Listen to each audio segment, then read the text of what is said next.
Welcome to the Great Security Debate. This show has experts taking sides to help broaden understanding of a topic. Therefore, it's safe to say that the views expressed are not necessarily those of the people we work with or for. Heck, they may not even represent our own views as we take a position for the sake of the debate. Our website is greatsecurity.debate.net, and you can contact us via email at feedback@greatsecurity.debate.net or on Twitter @SecurityDebate. Now, let's join the debate already in progress. Great book, Titan, about John D. Maybe Rockefeller. let's start that over. Yeah, I was just saying, after reading the book and the Broadcom acquisition of VMware, I see parallels in what I read online. Not that everything I read online is correct. Anyhow, Wait. Are you saying that the internet isn't always correct? This can't possibly be. No, ChatGPT is fixing that, though. Especially the most recent answers that come as summaries. That people love to go to Google and they read, or any search engine, and they read the first 3 entries and then stop looking. So what better thing to do than place false summaries generated by AI at the top of them? Although and start with Wikipedia first. They've come back and said they are in the process of fixing those. Although one would think before putting them out, they would have fixed it. So basically where I was going with this is what I'm seeing or hearing. And so 2023, you see this rise in ransomware again. I wouldn't ever say ransomware subtly went down, although in 2022, with the Ukraine war starting and people getting enlisted, those in the community, security community, know that Eastern Europe, Russia, from a threat actor standpoint, very focused on ransomware. You get in talking China, Korea, Iran, a little bit different in terms of the engagement as a threat actor and what they're going after, whether it's intellectual property, et cetera. They're not as disruptive. So at the start of the Ukraine war, you saw, ransomware start to go down, which people also saw, there's that 3-month lag between cyber insurance, your ransomware indicators, and it kind of was tracking. 2023, you saw ransomware come back up, just surpass business email compromise.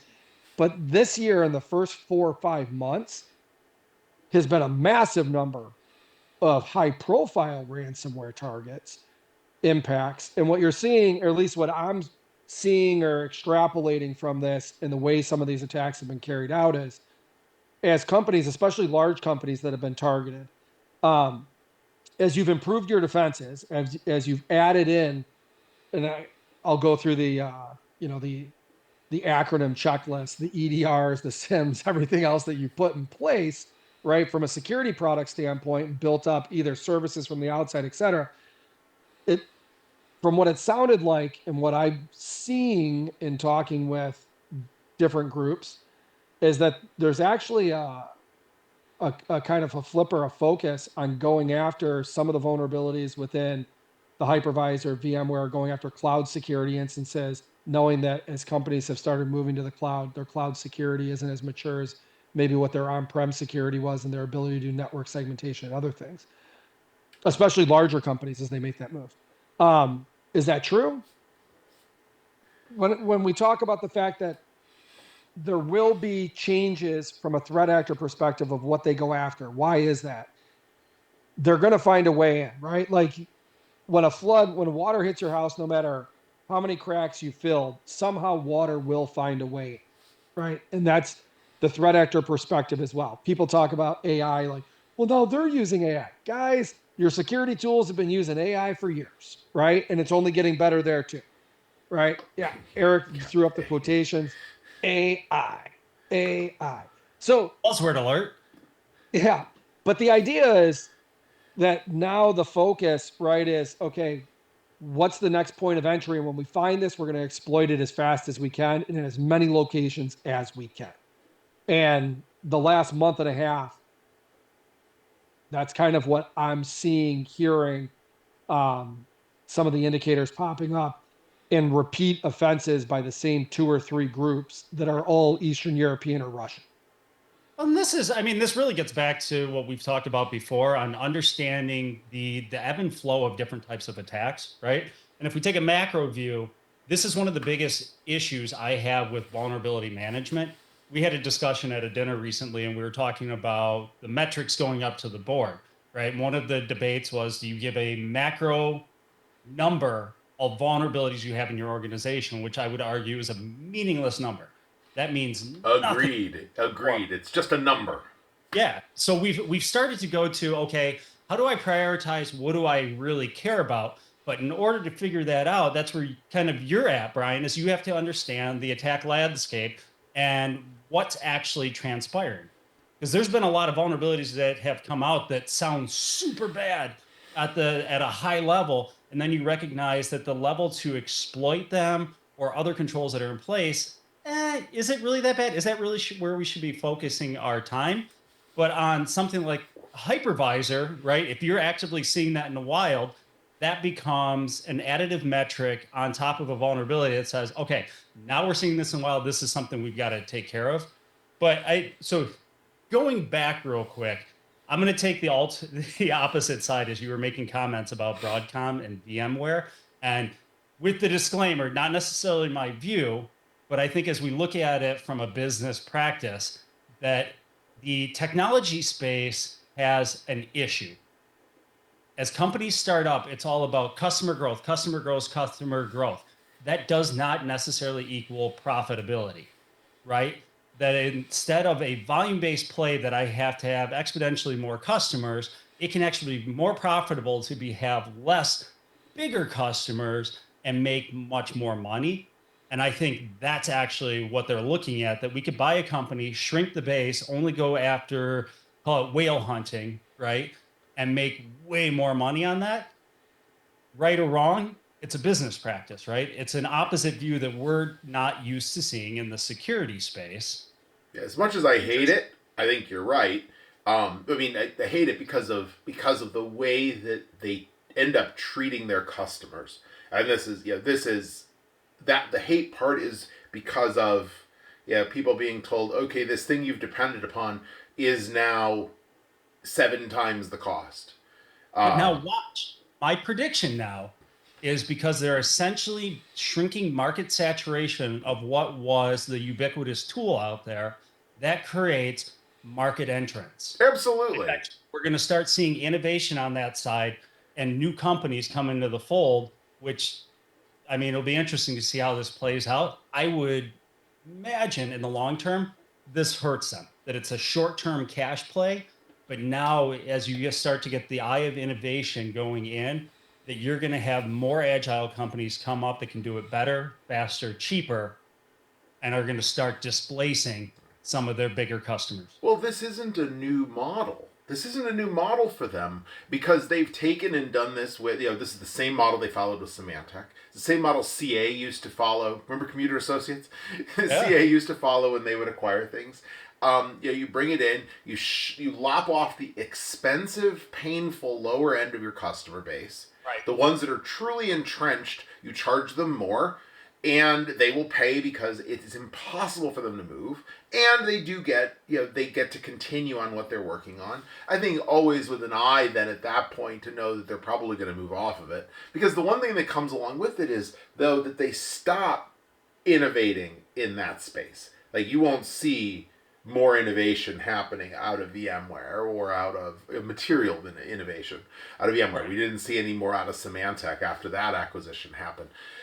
People refer to CA and to some case Cisco now, where software goes to just linger, and so those things are. I think those things are real, but it is a short term play. I don't think it's a long term value play, but we don't live in a long term, revenue. What have you done for me over 10 years world? We live in a what have you done for me this quarter world. Right. But the change in what you're seeing, Brian, with the increase of ransomware again, is just always interesting, right? If I look at this at a micro level, and I love tracking this on the threats, just looking at the email space, because I feel like that's one of the best areas where we can get a raw look at the type of attacks that we're seeing in the organization, right? Not to diminish other tools in our technology, but if I was to take a look at my EDR provider, well, that's kind of a lagging indicator of other controls that failed that made it to the endpoint. But looking at the email space, you can always see that ebb and flow that goes between, well, now we're high on attachments that may contain malware or has macros to pull down something. Well, now we're back to phishing links. It's interesting to watch the change in trends, and can't emphasize enough how important it is to understand those changes in the organization to adapt strategy and where you're going. And to keep going on that thread, I guess, this is one of the biggest problems I have as we think about strategy. How many companies out there that you got to have a strategy 3 to 5 years out? Yeah, but I don't know what next week's going to look like. So what good is that? Yeah, the attacks pivot as responses change. They're pivoting really quickly. And that's why things like ransomware are still able to be successful, why a lot of these human-based attacks are able to be successful, because we have to go through change boards and we have to wait for software to be redeveloped and we have to figure it out. But in that day zero, there's such a great opportunity to be able to exploit it. And so yeah, you do definitely see it. And there's always more ways to exploit the path that hasn't been trailed yet. Yeah, I going to what you said, Eric. I would agree. Like email security, yes, but what I was going to talk about was that's one space where you're seeing an increase in the use of threat actor AI. And how they write an email, et cetera. But the idea of using AI in email security has been there for a while, right? So you're combating the two, right? And that's why I talked about ransomware surpassing business email compromise. Combine those two together in 2023 made up about 52.5 to 53% of all the financial impact from cybercrime, right? So if 90% to 85% of all ransomware comes through phishing and business email compromise, like it states, business email compromise, you basically got about 50% of your financial impact may or may not start in the email related threat. And like you said, it ebbs and flows with the style they go across, Right. because it's getting to a human, right? You need some type of credential or someone to click on something for something then bad to happen. To use a vulnerability, right? Typically they're already inside your environment, and then using another tool once they're in to be able to move laterally, gather information, etc. What I was going to go to too was, it's the same thing sales leaders are asking their salespeople to do. It's, guys, pick up the phone. Quit just emailing. Pick up the phone. A few years ago, that was a little bit harder for threat actors to do. Hold on. But none of us actually answer our phones, right? Right. But if I'm calling your help desk, not you, I'm not selling, meaning threat actors are being told, pick up the phone. I thought you were talking about salespeople being told to pick up the phone. I was. And threat actors are salespeople now, right? Like they're trying to get a sale. They're trying to close a deal, right? The deal they're trying to close is bricking your environment. I'm working through this logic. All threat actors are salespeople. Does that also imply the reverse of that all salespeople are threat actors? Or other things. No comment, and the answer to that is no. Joking. And to our audience, that really is what. So where I'm going with that, though, is when you saw this with Scattered Spider, and it's a trend increasing. For those listening, Scattered Spider, one of the threat actor groups dubbed Scattered Spider, they literally pick up the phone, like the MGM hack, Scattered Spider, using a voice impersonation, using AI. When people post like the top 10 things I can use OpenAI for, in the top 3, if you read them, and I'll put up this share, I just read one this morning, it was, one of the things I'm glad I know about that I almost feel like I'm 100% cheating is the idea of role play, where you can put it in and say, I'd like to role play this scenario. So now you can role play if you're doing an interview, if you're doing this, like role play those. Mr. Attacker, you are a bartender, and I am a patron who just came in after a long day of work. Like that. Yeah. Or like I'm in an interview with blah, blah, blah, or I'm trying to get an admin to give me the keys to your kingdom, right? Well, here's some things you should really know. Right? Like, anyhow, using that, but then the ability to use the voice, right?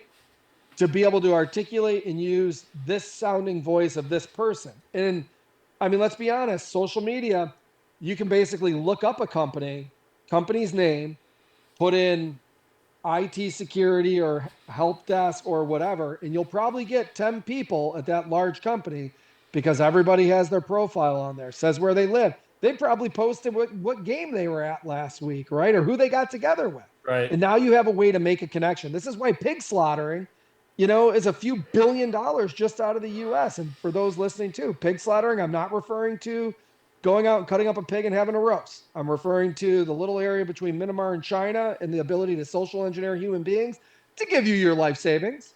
And I think that discussion of ours is in the as yet unreleased but soon to be released episode of the Great Security Debate, in which we talk at great lengths about pig slaughtering. So go back and take a look to 55 and 56 when they come out.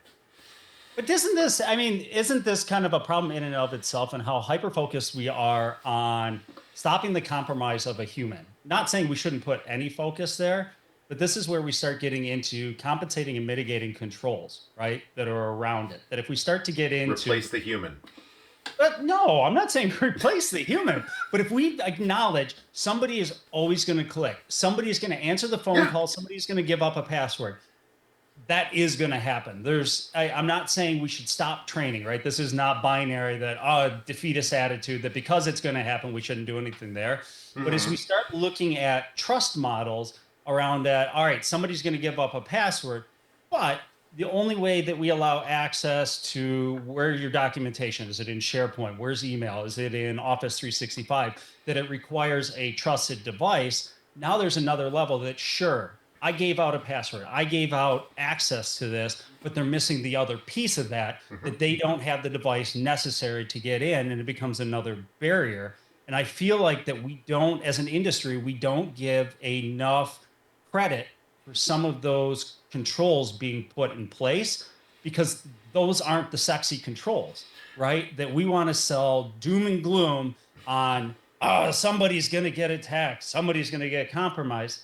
Yeah, but there's other ways that we can take care of it. But, so yes to all of that. However, every one of those, I'm purposely playing the other side, every one of those additional controls adds friction. And what's the one thing, what's that? Does it have to, though?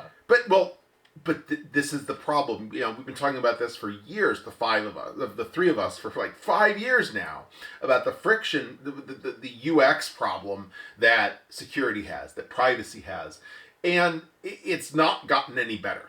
It has not gotten any better. Because now, think about this. If I start to layer on limitations and controls, and say, if you want to, and by the way, deep down, I really believe that this is the right answer, but you layer on the controls of I need to be in this location, on this machine, on this Wi-Fi, in order to access this thing.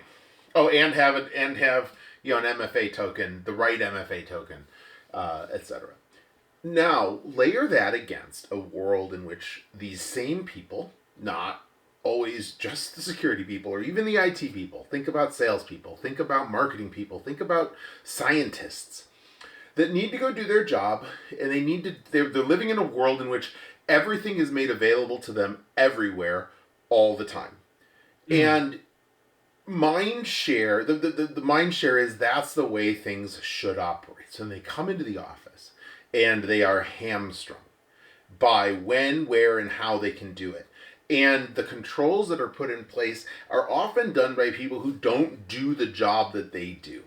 100%. Go into a medical office. Go into the hospital. I was at U of M hospital. This is a couple of years ago, and I just watched. And I watched the interaction between the person, the attending in the room, and the EMR, and then with the device and the medical device and connecting it up and all of this. And they had their hands full, they had an IV in their hand, and then they had to go find their MFA token. All of these kinds of things that are that are designed good for security, but back to Brian's comment, which is my favorite phrase in the world, and I use it regularly, water will find its way. They're going to find a way around it. They're going to shove a shim in the door. They're going to set up their own dodgy VPN back to home and make it look like they're coming from an authorized place. So we have to, back to balance. We have to find that balance. 100% agree. Dodgy, baby, dodgy. And this is, I was talking to my team recently about this. I go, as we make changes, there will be changes that we want to make that will introduce friction. And when we find those changes, we have to find a give as well, right? So when we were all on the panel recently talking about, so I went to our largest location. I got a big thank you afterwards. I was kind of taken back, and they go, it's nice to actually have a human being here. You had a conversation with us. You wanted to understand our operations on what's going on. You took input. And I've just kind of taken that, well, yeah, of course, that's how you do things. But that's not how all leaders interact with people, right? So we were at lunch, actually, with some of the team. And one of the guys was not able to get to email. It was triggering him that he had to enroll in Intune on his phone. And it was kind of that side, like, I got to do this. You're going to be able to see this. I go, sure. We're putting a piece of software on your phone. Yes. I'm asking for a little of your time up front. I go, but what I'm giving you is because that's now a trusted device, you're no longer going to get the MFA prompt every day or every 7 days, depending on what you're getting to. He goes, that's great. I hate those codes. I go, and then he goes, yeah, I'll install it. And then you kind of saw the light bulb turn on to other team members. Oh yeah, this is super easy. And I go, taking it a further step, I'll show you in the portal, my personal device that's in here. Here's the software I have installed, right? I can't see anything that's personal. I can only see what is controlled by the company. So I think that transparency and finding those gives is key, because if we continue to think like propeller heads and just push out technical controls, I agree with you, Dan. That's where the water is going to sift through. People are going to find ways around those controls that are actually probably far worse than what we were trying to mitigate in the first place. So we really have to think out the ultimate impact. And this gets into get to the Gemba, right? Yeah, but what you do is who you are, Eric. Going down there in person, showing, explaining, right? Like having the conversation and then showing your personal advice. Like what you do part wasn't going down there. What you do, showing them that you can trust me. Look what I did. Building trust is who you are. And the who you are part then makes you a trustworthy adversary. Not adversary, but a trustworthy advocate, right? Advocate. I didn't mean to use the word adversary. Trustworthy. We're in security. We only know the word adversary. Now, I want to go back, Eric, when you were talking about, the different controls you can put in. Dan, you talked about friction, right, et cetera. And compliant, like I'm going to take this to automotive again, okay? 5-star crash test, right?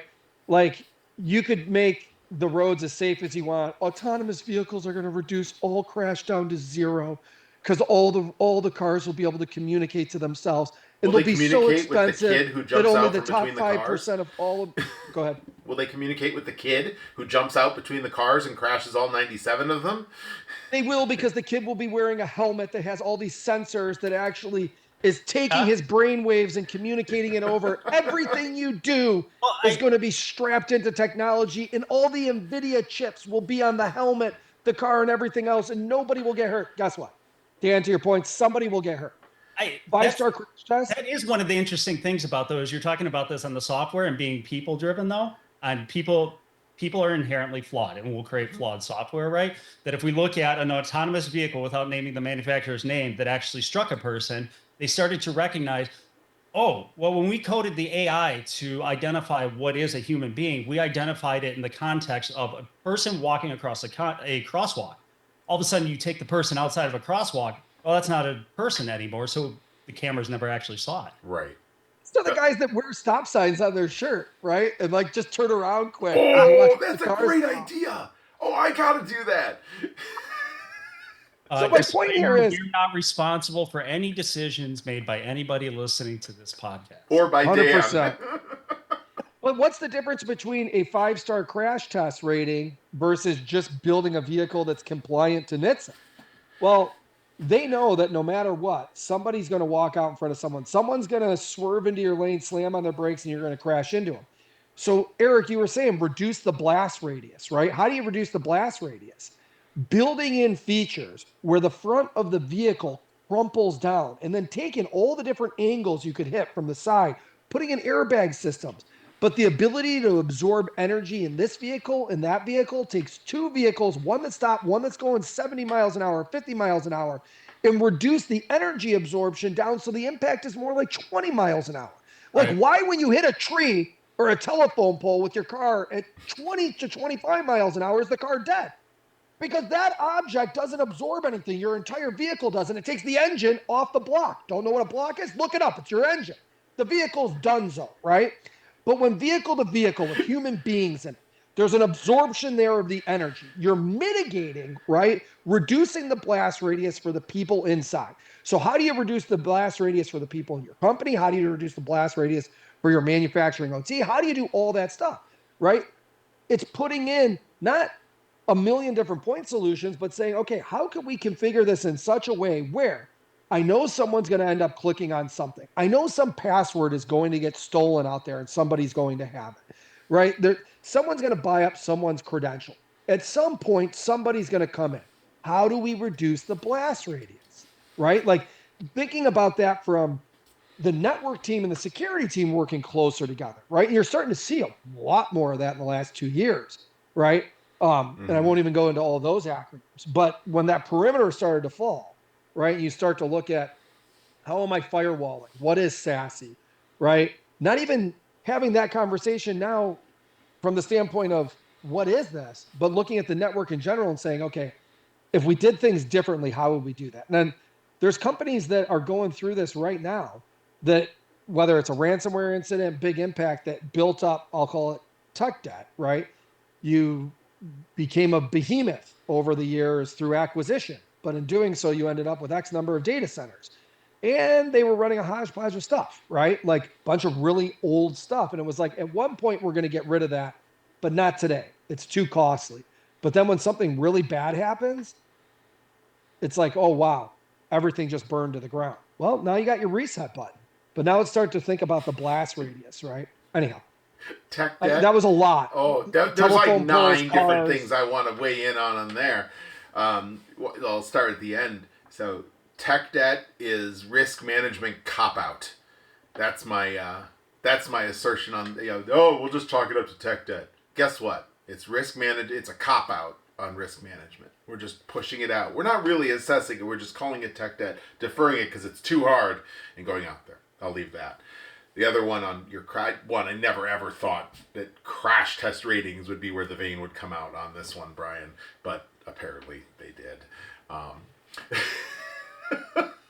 Can you have a 5-star rating in your security environment? Like you go into the board and you say, guys, we just achieved 5-star rating. And they're like, what is that? Like, nothing to do with compliance. But when this area of our business gets bricked, guess what? This area is not. Why? Because I created a crumple zone. Check it out. But let's also talk about 5-star crash ratings as marketing tools, because that's a large part of what they are. And I would, unpopular opinion, equate that to ISO certifications. Doing the act, great. Help figure out what it is to do, but go and certify only if there's a business need to do so, meaning can it close deals because customers are requiring it. The certification is otherwise is just a feel good. Okay, we did the work, we did the certification. If you want to for somebody outside and confirm it, great. But it could cost you way less to do that as an audit than to do it. Same with the 5-star crash test ratings. Just build it in. Don't go bragging about it unless you want to use it as a business differentiator. Right. I will agree there. That's why I was trying to keep the compliance part separate there. But at the end of the day, in order to achieve, let's remove the 5-star piece.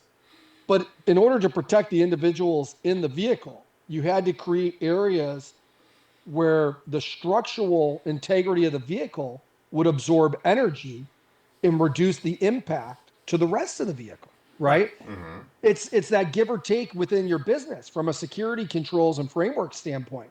You could do everything, right? In automotive, be TISAX, right? 2701, whatever you want, HIPAA compliance.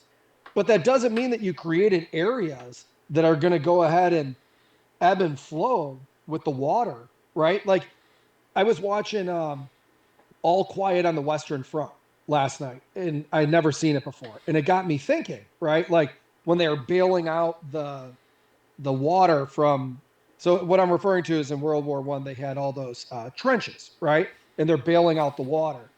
Um, and as things are getting blown up and they run and hide inside bunkers, et cetera, you could build it as strong as you want, right? But water, like we said, is going to find a way in. But putting in controls to say, like, no matter how great this thing was built, at some point there's going to be a failure. And wherever that failure is at, if it's, every 50 feet we put something in that still protects the people, then we reduce down the number of casualties. I was looking at, like, watching that last night, not even knowing we were having this conversation and just thinking about that. Like, how would have I done these trenches different? Right? Like, what would have I done here? Right? And it's just, I don't know why I think like that. But same thing here is what things could you do? Right? And people always say it's not, you know, if, it's when you get breached. Yeah, but that's a selling technique. It's different salespeople use. But if you use that internally at the same thought process, right? Because you are selling to your board, it's guys, at some point, and I say guys, team, at some point, something bad really could happen. What have we done to minimize the blast radius? Right. Right. Well, this kind of gets into all breaches aren't created equal, right? That we've used that term synonymous with high dollar values that the organization is losing.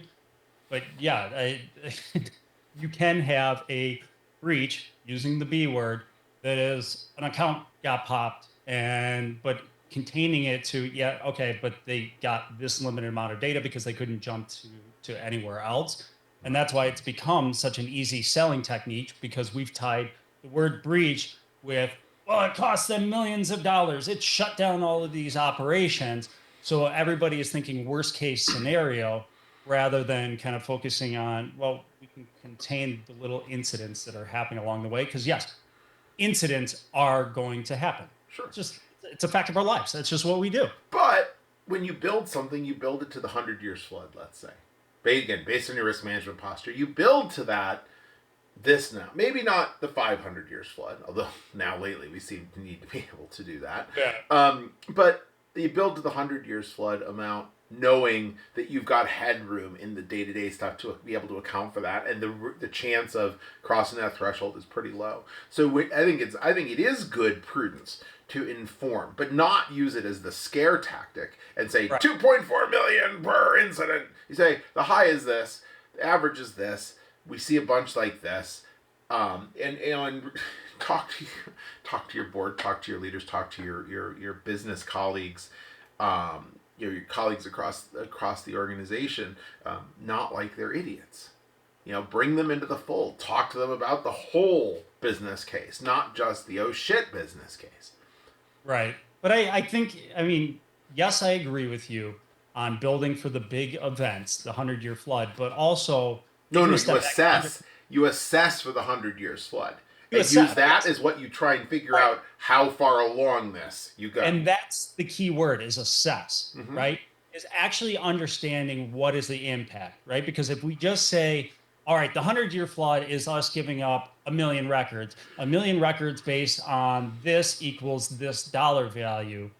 I think we missed that's probably not the best example. It's probably better to put it in terms of taking down operations, right? And understanding the technical and the physical, the business side on what is the actual impact of an event, right? Because sure, technology may go down, but as you start looking at it, you might also recognize that in manufacturing, all right, well, we also have a manual process in place that is at the end of the world.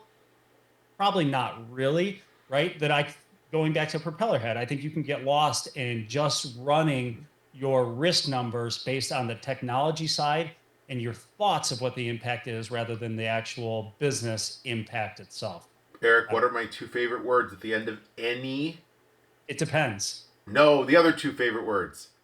At the end of any metric. See, Brian thought the same thing. At the end of any metric, it's so what? What's the so what on the end of it? Yeah, we blocked 583 million vulnerabilities today. Our XDR is so X, it blocked all the X's that ever came in. But so what?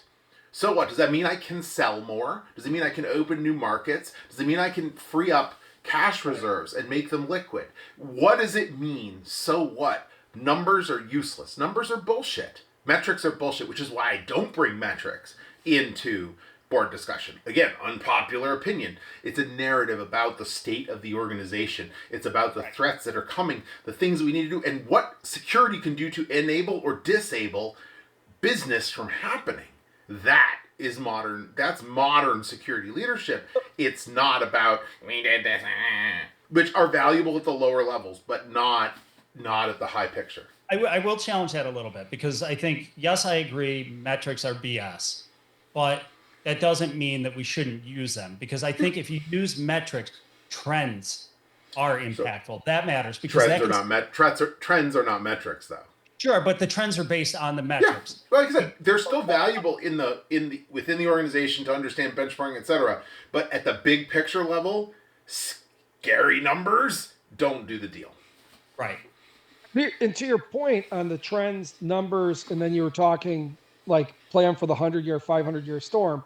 But if you build to the 100-year storm or the 100-year flood or the 500-year flood, that river changes course over the span of 100, 500 years, right? Mm-hmm. So if you built to what it was 500 years ago and then you have the flood 500 years later, it's like, why did it fail, right? Well, the river slightly changed course every day for 500 years to the point that, yeah, the flow was way over here, but we had built it over here and we just couldn't move it. So this is a perfect opportunity for a Gretzky quote, I think. Brian, what's that? This is a perfect point for a Gretzky quote. Was it? Skate where the puck is going. Yeah. Oh, great one. Yeah. Add that up. Tee that up in there. And then to your point on vulnerabilities, when somebody has an incident, going back to the breach, right, and talking about ransomware and everything else, when someone gets to your board now and they're talking and you got an IR team in there and they're bringing in all these tools and those tools companies, the companies of those tools are in talking to your board and they're like, and look at, you guys had 100,000 vulnerabilities and you guys had this, right? And it's like, you need this, this, and that. And they're like, that's exactly what we need. They throw numbers out, they scare. But meanwhile, to your point, you could do a vulnerability scan. You could do a risk assessment, vulnerability assessment twice a year and come up with 10,000, 100,000 vulnerabilities. To your point, Dan, who cares? Like you said, Eric, but what are the ones that really matter, right? Like, yes, right. Here's all these vulnerabilities, but this is impossible to execute in our environment the way this is done. This is not being actively exploited. And the level of how it's being used in our environment, say this, if it's a hardware vulnerability, et cetera, we don't have an impact. But to be able to bubble up, right, and show and here's the 20 we fixed, right? And management say, but those 20 weren't in the top 10. Yeah, but the top 10 were no impact to us. Here's why these 20 were chosen, right? And what we did. Those are good numbers and trends, right? To be able to show this one actively exploited, trending up, and we have it in our environment. We had to do something about it right away. And being able to show dependencies, right, in the organization. Now if we do the update, what does this impact further down the road to make sure that we do this right so that we're not updating something and then coming back and being like, shit, we broke everything. Now we got to fix it. Now everyone's screaming at each other. They're like, yeah, security's creating more friction again, guys. Right? Anyhow. Well, and that's almost where we got to look at it. Our security roadmap has to be like Wall Street, right? We're managing a quarter at the time because our risks are continually shifting and what we need to prioritize. And if we get too caught up on creating this grandiose vision on where we're going, there's no way that's where we're going to be in a year, 3 years, 5 years out. I'm not saying it's not bad to have those ideas, right? I've got a deck put together. I've got some things that I've lightly slated for a couple of years out that I'd like to grow to, but that's more of a target, knowing that I've got a couple other sub projects or things that we have to build out across the organization if we want to get to that. but it's always an if that is always open to change based on what we are seeing today and what's going on within the organization and the risk landscape. Yeah, I'm doing the same thing. And in a pure agile organization, we were able to get it to reforecasting every 2 weeks with every sprint. And it was amazing and made people's heads explode. And it weren't part of it. How can you plan long term for the same reason? Because we don't know where the puck is going. We have an idea of the general direction, but we know we're going to have to adjust along the way. I often use the analogy of, I know I'm leaving Chicago and I'm heading for LA. Somewhere along the way in St. Louis, a road's going to be closed and I'm going to have to take an alternate. I'm not going to know that until I get there. Of course, this is all, pre-Google Maps and Apple Maps and real-time everything. But, you get to that point, or you find the world's largest ball of twine, and you decide you want to take a side road to go take a look at that. And learn and innovate and grow in it because it's an interesting thing. And you eventually make your way toward Los Angeles, or you decide you get closer. We're in San Diego. But you have directionality, and every decision is aligned to that directionality. You don't leave Chicago thinking you're heading for LA and then mysteriously end up in Seattle. Right. How did I get here? That can't be part of it. But that realignment is really, really useful to stay current, because again, back to Brian's point a long time ago in the episode, that the pivoting, the attacking is changing. We need to be able to change with it. And this is where, the idea of annual goals and OKRs really is hard. It's hard to match. You can look at again, this is where metrics come in, because the OKRs are very metricsy. Very, quantified of result, but not, you can, and the decisions you make, how do they align and help us achieve those? But planning a full year out for, we're going to do the following 6 projects, isn't realistic anymore in this field. And I apologize that my voice of anybody who disagrees with me is nasally and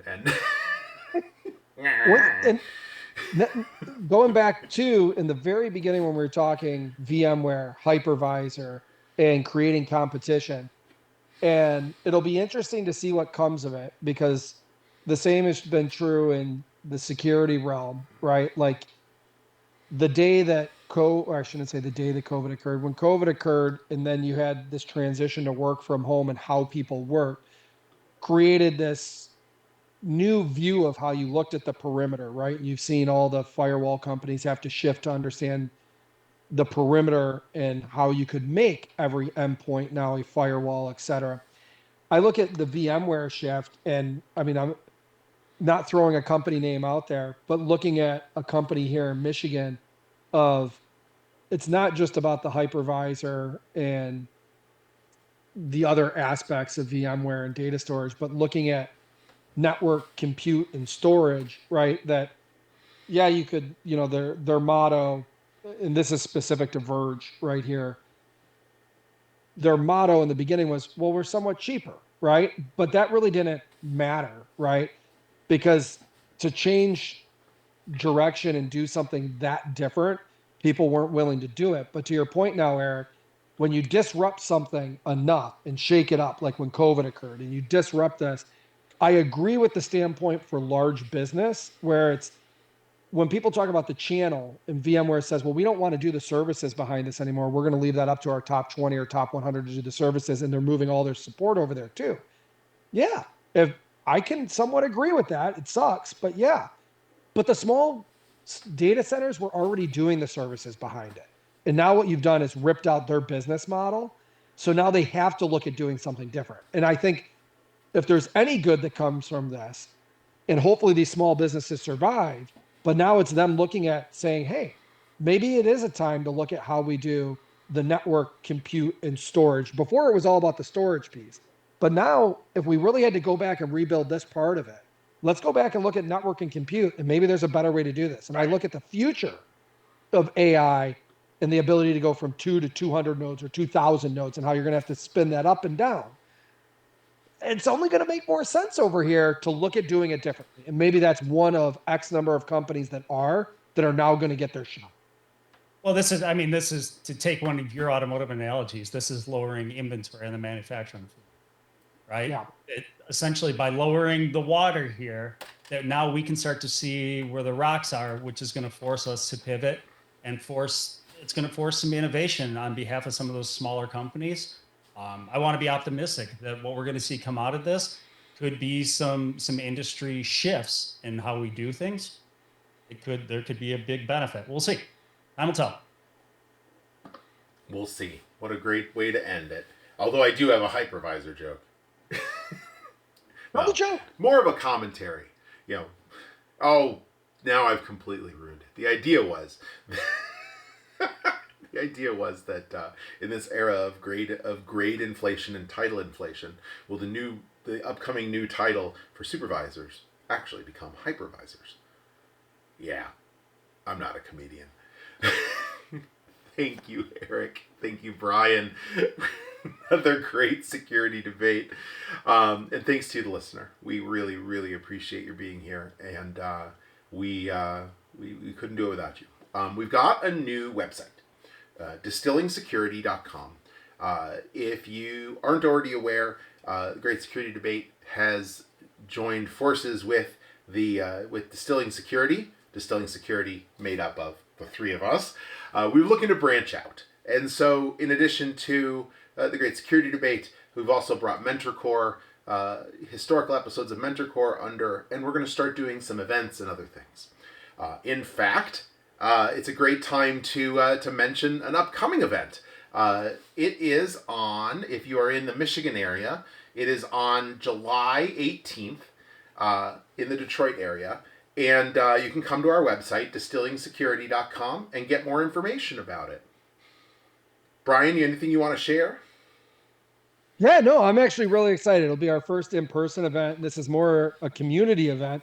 Now, I know we got listeners from all over the world, so if any of them really wanted to fly in for this particular event, that's sweet. But community event, local in the Detroit area, It's we're going to do a day. on you. On the traveler. We're going to do a day over on Cass Lake. And when I say on the lake, there's a cottage over there that has a nice backyard area that we're going to be able to utilize and have a barbecue, just people getting together late afternoon, do some boat rides out on the water, and just kind of a way to enjoy the summer and get together. So more to come on that. Hit the webpage, take a look. More information, feel free to reach out to Dan, Erik, or myself. Yep. In fact, when you go to distillingsecurity.com, fill out your email address. Join the newsletter. We'll send information out about this event when it's fully available, including sign-up information, details, timing, etc. In the meantime, we will see you again on the next Great Security Debate.